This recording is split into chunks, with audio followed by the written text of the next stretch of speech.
A nossa videoaula de hoje é sobre o módulo 3º, que trata de mediunidade. E nós vamos tecer considerações sobre o roteiro de número 4, que trata sobre obsessão. O obsessor, o obsediado e o processo obsessivo.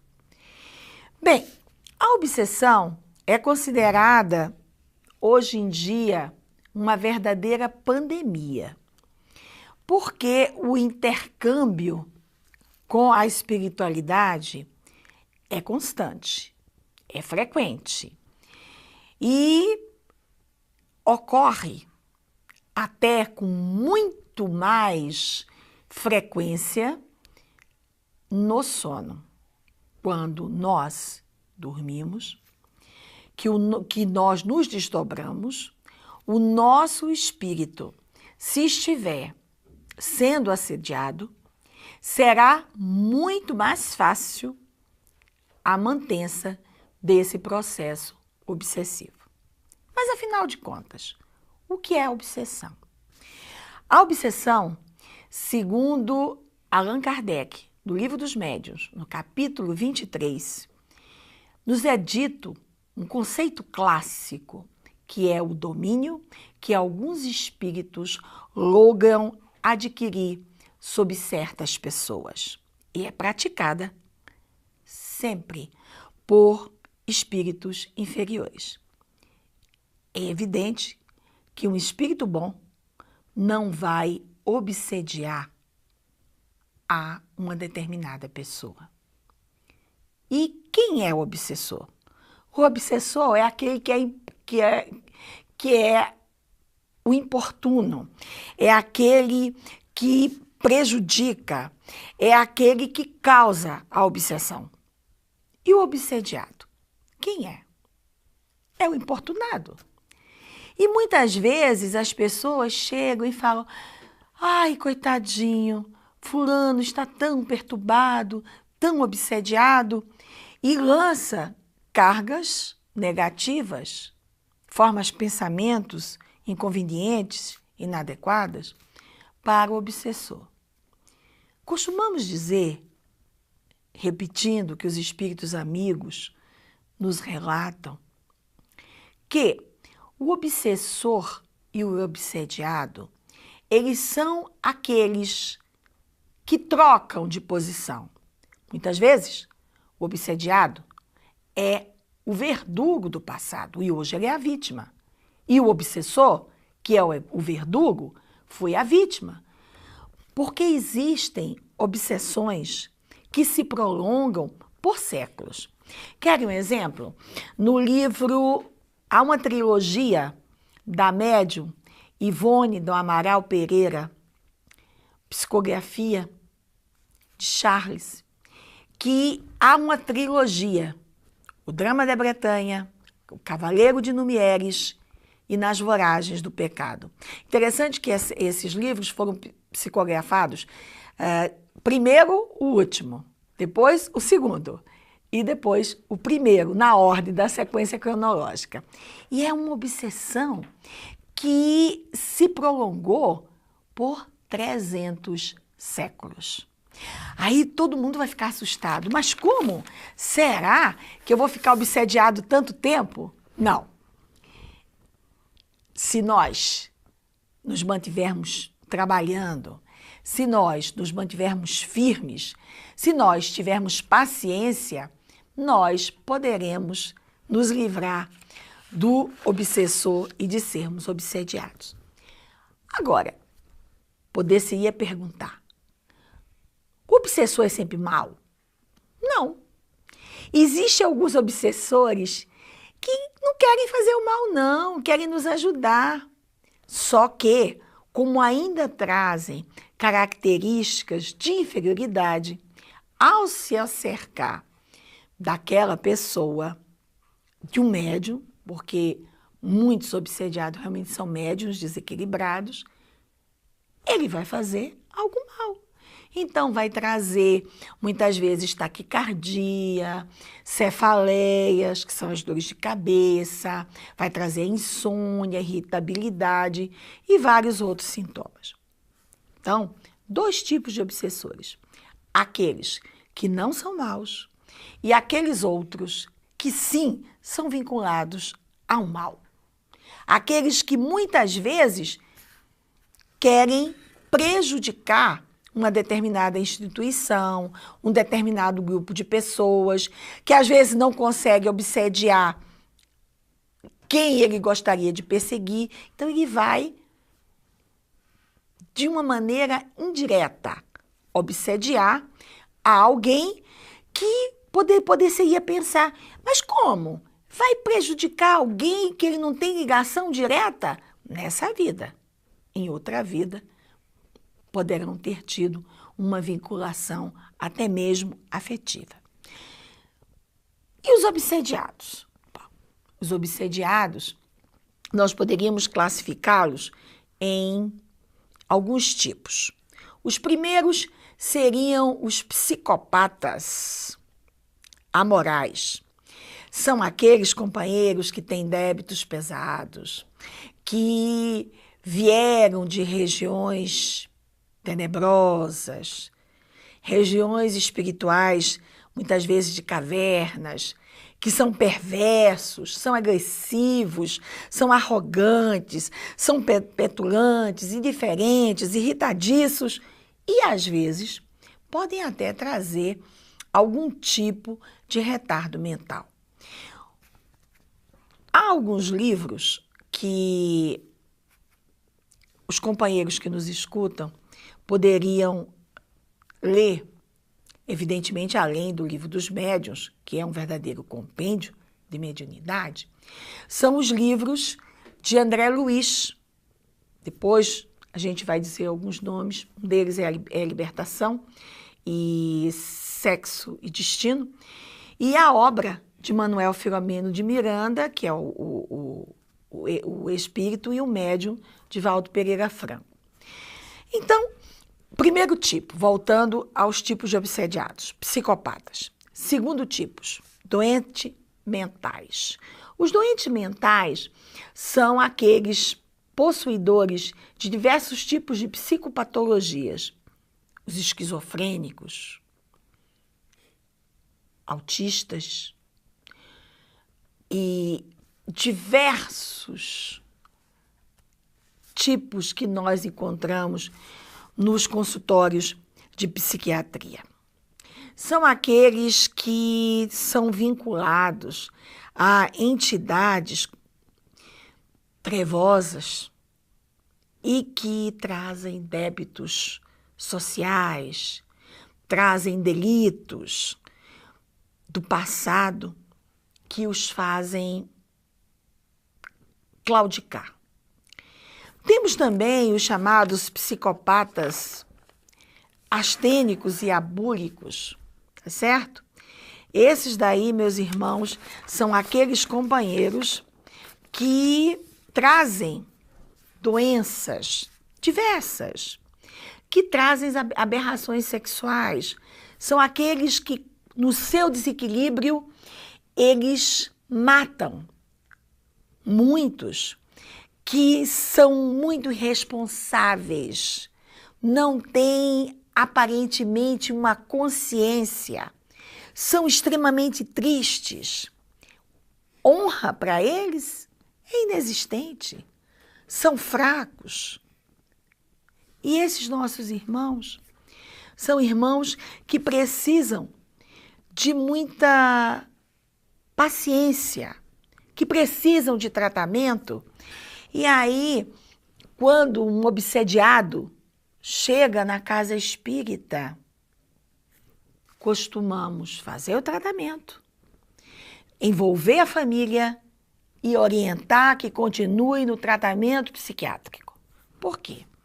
Porque essa ação obsessiva, ela é persistente, ela é contínua, ela é tenaz, ela é terrível e o paciente precisa ter o amparo espiritual da casa espírita, será visto depois em outros momentos como se faz o tratamento desobsessivo e o tratamento psiquiátrico, evidentemente, porque esses companheirinhos poderão trazer sérios problemas orgânicos.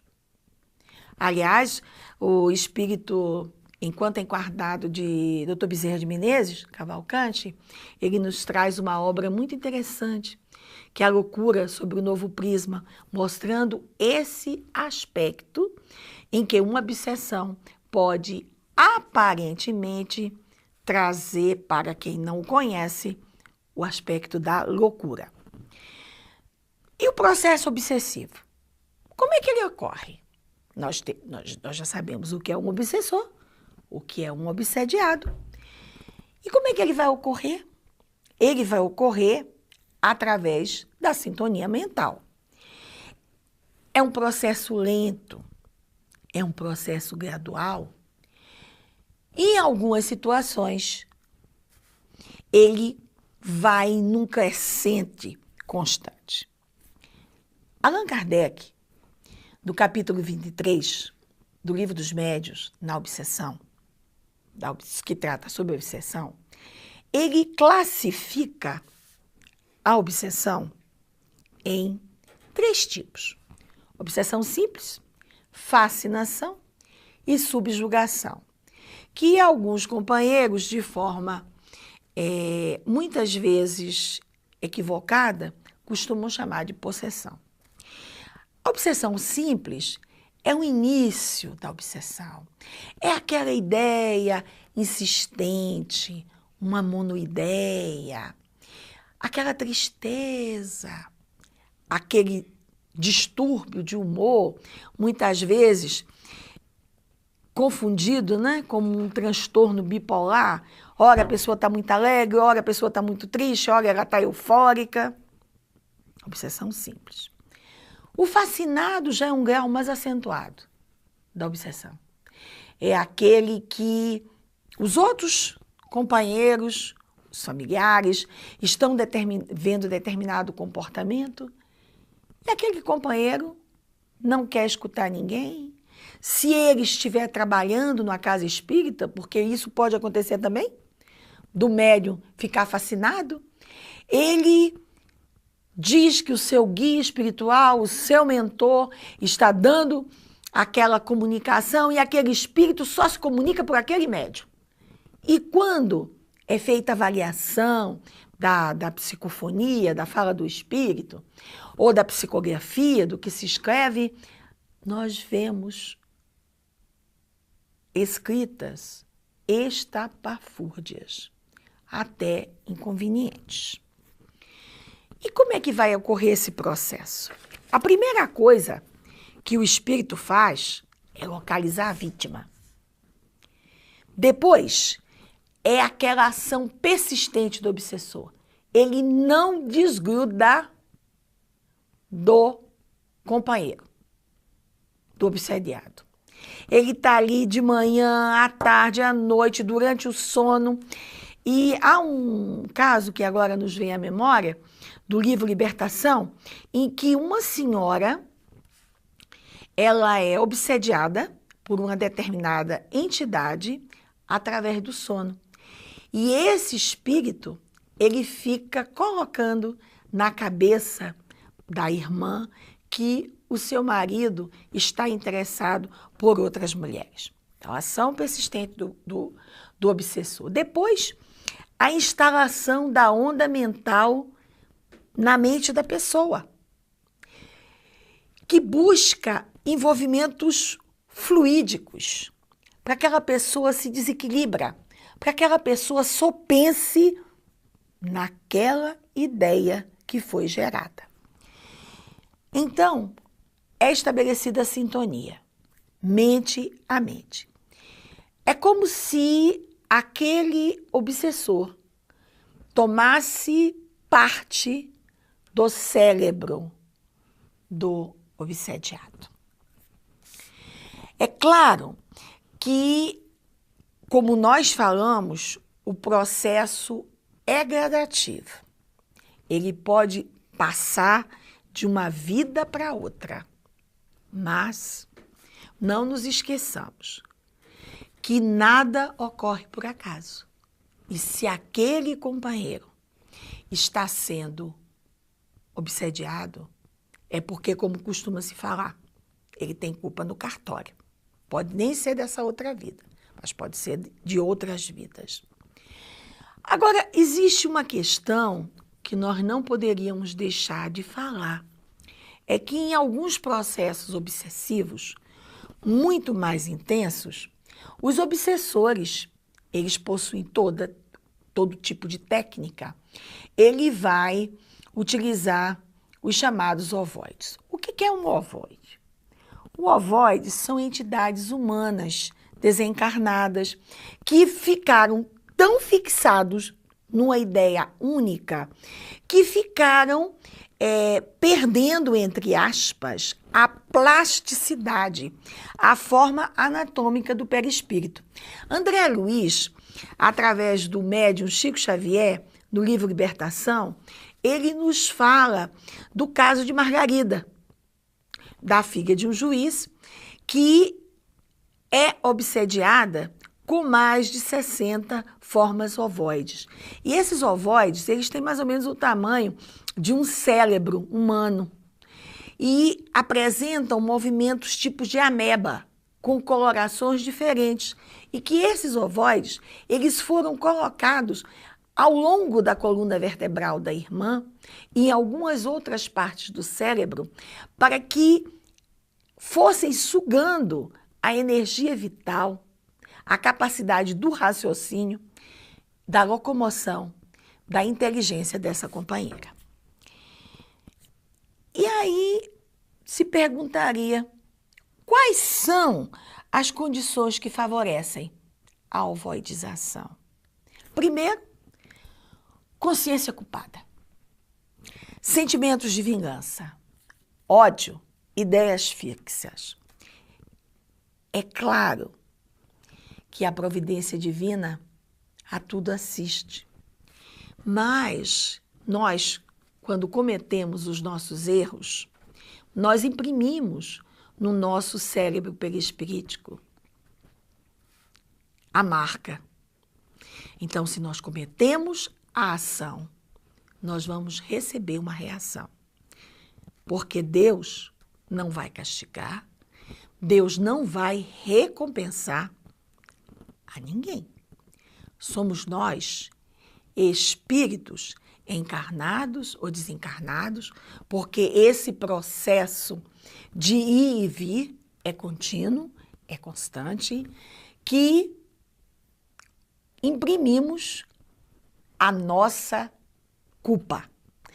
E essa nossa culpa, ela poderá ser aumentada ou diminuída de acordo com o nosso trabalho, de acordo com um trabalho contínuo, persistente, caridoso de devotamento no bem. Perguntaria-se ainda, poderia-se perguntar, será que só existem obsessores apenas em relação aos desencarnados? Não.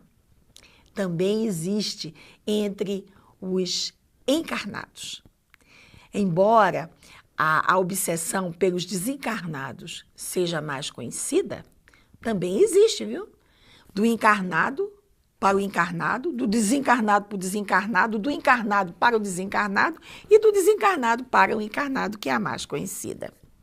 Agora, para finalizar, uma última questão. Como é que nós vamos evitar esses processos obsessivos? Bem, a resposta é simples, mas nos leva a buscarmos a persistência no bem. Devemos buscar manter a nossa mente vigilante. Devemos vigiar, o vigiar e orar aqui, da advertência do Cristo, é uma advertência profunda. Vigiar no sentido do trabalho, na oração e no devotamento do bem. e termos paciência, porque, como somos espíritos comprometidos, vamos tentar aliviar a nossa ficha. E a nossa ficha, as nossas fichas, melhor dizendo, nas diversas reencarnações, vão sendo gradativamente quitadas.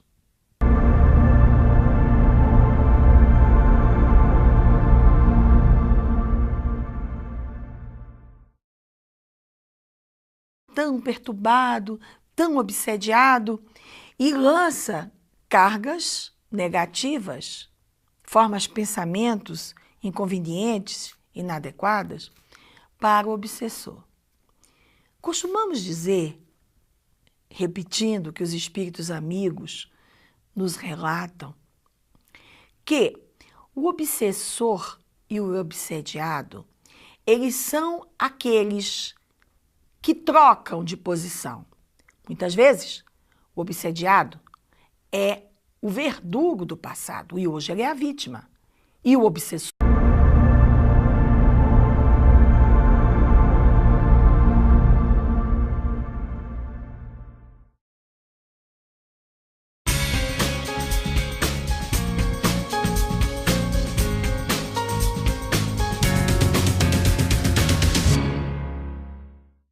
A nossa videoaula de hoje é sobre o módulo 3º, que trata de mediunidade.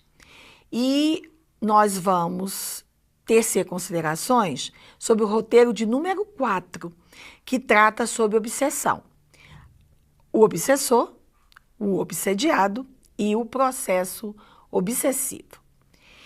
Bem, a obsessão é considerada, hoje em dia, uma verdadeira pandemia, porque o intercâmbio com a espiritualidade é constante, é frequente e ocorre até com muito mais frequência no sono, quando nós dormimos, que nós nos desdobramos, o nosso espírito, se estiver sendo assediado, será muito mais fácil a mantença desse processo obsessivo. Mas, afinal de contas, o que é a obsessão? A obsessão, segundo Allan Kardec, no Livro dos Médiuns, no capítulo 23, nos é dito um conceito clássico, que é o domínio que alguns espíritos logram adquirir sobre certas pessoas. E é praticada sempre por espíritos inferiores. É evidente que um espírito bom não vai obsediar a uma determinada pessoa. E quem é o obsessor? O obsessor é aquele que é o importuno, é aquele que prejudica, é aquele que causa a obsessão. E o obsediado? Quem é? É o importunado. E muitas vezes as pessoas chegam e falam: ai, coitadinho, fulano está